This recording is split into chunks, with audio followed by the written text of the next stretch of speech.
तरीही अजूनपर्यंत एप्रिलचा हप्त्याबद्दल कोणतीही अपडेट अदितीताई तटकरे यांच्याकडून देण्यात आलेली नाही आहे आणि संपूर्ण लाडक्या बहिणी वाट बघत आहे की एप्रिलचा 10वा हप्ता जो तुमचा 1500 रुपये असणार आहे तो संपूर्ण लाडक्या बहिणींच्या बँक खात्यावर कधीपर्यंत जमा करण्यात येणार आहे। तरी संपूर्ण लाडक्या बहिणींनी वाट बघावी, कारण की अजूनपर्यंत अदितीताई तटकरे किंवा मुख्यमंत्री उपमुख्यमंत्री यांच्याकडून अधिकृत घोषणा झालेली नाही आहे।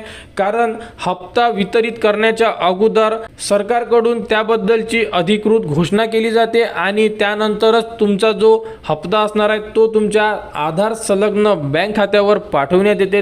तरी अजूनपर्यंत 30 तारखेपर्यंत तुमचा हप्ता जमा होणार होता, परंतु याबद्दलची अजूनपर्यंत अधिकृत घोषणा झालेली नाही आहे। तरी संपूर्ण लाडक्या बहिणींनी वाट बघावी। हप्ता पाठवण्याच्या अगोदर तुम्हाला अदितीताई तटकरे किंवा सरकार